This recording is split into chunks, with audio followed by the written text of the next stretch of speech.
Hindi natin tinitingnan ang kulay. Kita nyo, may pula. Ano? Kami sa dunya blue. Nung elections, Lenny Robredo kami, kakamping. Kasama rin natin dito ang Magdalo. So gusto ko, baka umalis na mamaya si Congresswoman Franz Castro, si Sir Eugene, ang second nominee ng Magdalo. Picture tayo muna dito, Sir Eugene. Tapos Mami Ping, yung mga nakapula sa Pro Marcos, sino pwedeng tumayo dito? Yeah. Tapos si Arlene, dali ka. Para may picture, ang gandang tingnan, di ba? Kakampings kami. Resibo ko naman si Congressman Franz Castro, tapos Magdalo. Di ba magandang tingnan? Yan. Ano ito sigaw natin? Sara Duterte. Sara Duterte! Sabay-sabay ha? Sara Duterte! 1, 2, 3! Sara Duterte! Isa pa! Sara Duterte! Okay, Saba. Okay, so gaya ng sinabi ko kanina, Ako, sino po gusto magtanong? Tanong ko lang po, kasi di ba yung impeachment, ako palagay ko lang, kung sa Congress, Order daw. at isang Mamaya, sabihin mo na lang, po ngayon na ba? marami is, Kasi hindi daw kayo ng Senado. Dahil alam naman natin na may mga senador na pabor sa Duterte. Bibili ka ng pagkain. Yan, no? Wala to ha, wait lang. Correct niyo po kung tama. Alisa ka daw kayo. Wala pa pong impeachment. Kasi nakapail pa lang. Pero na sa si Robin. Wala na. Naog na siya doon. So, ang tanong po natin, gaano po ang porsyento na makukuha natin sa Senado? Kung ito pa lang, wala pa nga. Nagmanong na si Robin eh. Yes. Medyo parang sa number, no? Tinatansya pa natin. Tinitignan din natin yung mga undecided na mga senador. So, syempre, alam na natin yung pro, no? Yung mga pro Duterte at saka yung para doon sa impeachment. Kaya lang, kung titignan po natin, kaya nga sinasabi natin na kung hindi posible sa kasalukuyang set up ng mga senador o ng Senate sa ngayon, yung ating impeachment ay hindi pa rin yan mamamatay. Kasi ipapasa natin yan sa susunod na sa susunod na bagamat ito ay open question.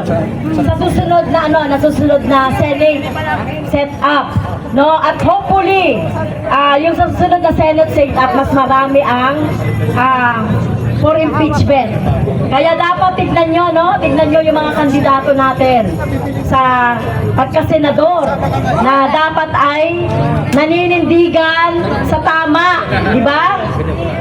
Anti-corruption, naninindigan sa pananagutan. At syempre po, lumalaban po sa korupsyon. Titignan natin yon kung mamimili tayo sa mga kumakandidatong senador. So yun po yung pag-asa natin. Okay? So sa ngayon ay hindi pa natin po talaga natitiyak yung number natin sa Senado. Maraming salamat. Kung may mga nauna ng senador na hindi pa po election na nagbigay na ng kanilang panig, kung pabor sila o hindi, kaya ba yun katuan para mag-inhibit? Kami na mag-inhibit?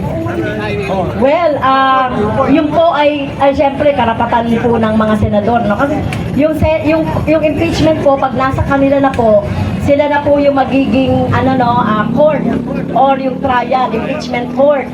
Ngayon, nandun na rin sa mga senador, yung mga nagsasabi pa lang, hindi pa hinihiring, nagsasabi na siya ng kanilang posisyon. Well, kayo na po yung bahala doon, no? Kung gusto nyong ipanawagan na mag-inhibit, nasa atin na po yun pagdating doon sa Senado, no? Pagdating doon sa Senado. Kaya yun po, kaya talagang dapat nating piliin sa susunod na eleksyon kung sino po yung sa Senate o sa mga senador na dapat natin piliin. Mga kababayan, nasa likod ko po, people power. Kung ang legislator ay hindi i-impeach. Maliwanag na magnanakaw. Ang ibig sabihin, let the people impeach ka doon! O, sino pa pong gustong magtanong sa media po? Vlogger media. Itatanong ko lang kasi kahapon nakita ko sa Facebook. Umiyak talaga ako eh. Kasi nanumpa si Sara eh. I am Sara. Siya daw ang presidente. Ang kapal niya. Ako ang kapalit ni BBM. Siya daw ang inassign ngayon. May judge eh. May nagganyan pang judge eh. Fake news po yan. Kaya ang dami na fake news. Pero hindi nga, maniniwala. Hindi po tayo maniniwala doon. Media po, sino gusto magtanong? Vlogger. Natakiro. Sige po, media. Si Sir Benji. Unahin na last two, si Sir Benji, no? Sige, Sir.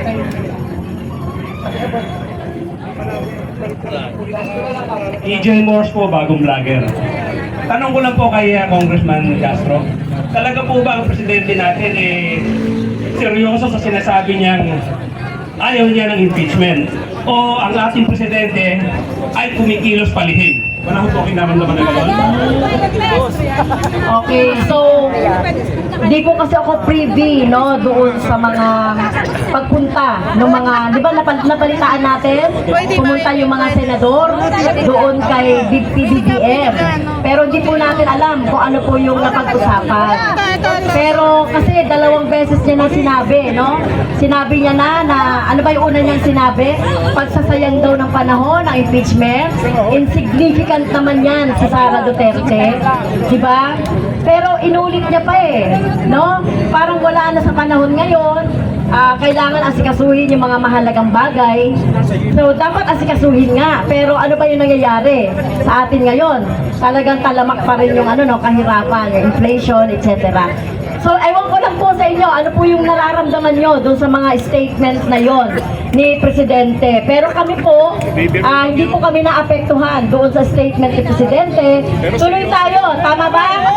Tuloy ang impeachment, tama ba? So kung yun ang sinasabi niya ay reverse psychology, no, nasa kanya na po yun. At sana po hindi maka-apekto ito doon sa ating mga kongresista. Yan. Good afternoon po, Congressman Castro.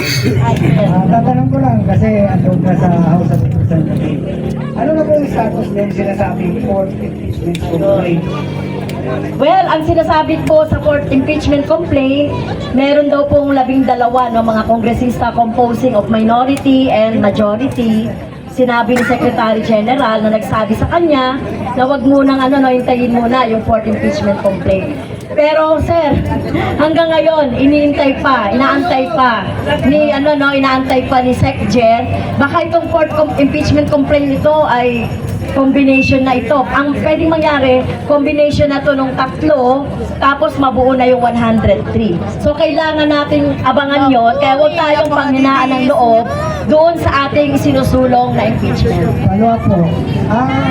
Since you belong to the minority, sabi mo meron mga binubuo ng minority and majority congressman yung magbabay ng fourth impeachment. Wala ka ba alam dahil yung minority members mo, hindi lang sa'yo nagsabi na kailangan i-mobile dito o kung sino-sino sila?